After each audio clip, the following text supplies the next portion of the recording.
घर आए मेहमान। राहुल अपनी पत्नी सीमा और अपनी माँ के साथ रहता था।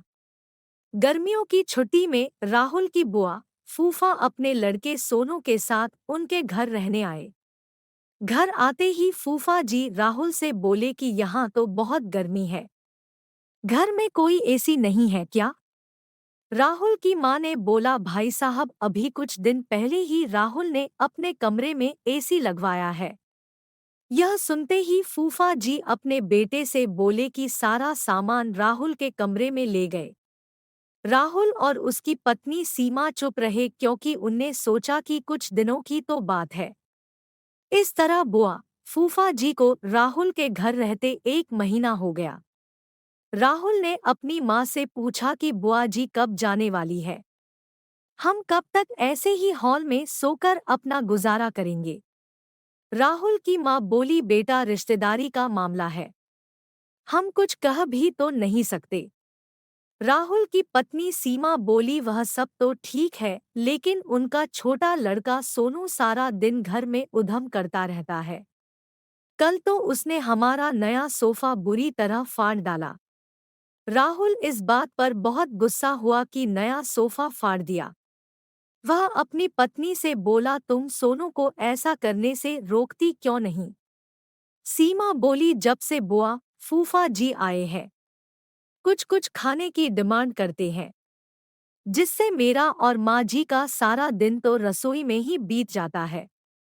राहुल ने कहा कि मैं अभी जाकर फूफा जी से पूछता हूँ कि वह आखिर कब जाएंगे।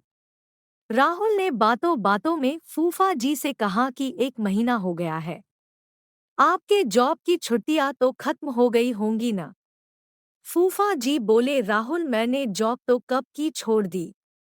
अब तो मैं बिजनेस करता हूँ और अब मैं इस शहर में भी कुछ बिजनेस खोलने की सोच रहा हूँ।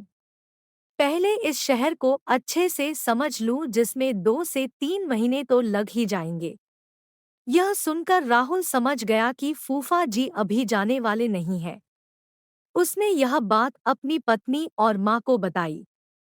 सीमा बोली, जब घी सीधी उंगली से नहीं निकलता तो उंगली टेढ़ी करनी पड़ती है। इनके साथ भी कुछ ऐसा ही करना होगा। आप यह काम अब मुझ पर छोड़ दीजिए। उसी रात बुआ और फूफा जी छत पर थे। तभी उनका लड़का सोनू चिल्लाता हुआ उनके पास गया और बोला कि मैंने अभी एक चुड़ैल को देखा है। तभी एक चुड़ैल वहां आ गई और बुआ और फूफा जी को बोली कि तुम में से कौन पहले मेरा भोजन बनना चाहेगा। चुड़ैल को देखकर वह बहुत डर गए और उस घर से भाग गए। उनके जाने के बाद सीमा ने अपना चुड़ैल का मुखौटा उतारा। बुआ के परिवार के जाने के बाद सबने चैन की सांस ली। सीमा की सास ने सीमा से कहा कि तू तो बड़ी अच्छी चुड़ैल बनती है। यह कहकर सब हंसने लगे। Moral of the story. सीख। इस कहानी से हमें यह सीख मिलती है कि हमें किसी भी रिश्ते का गलत फायदा नहीं उठाना चाहिए।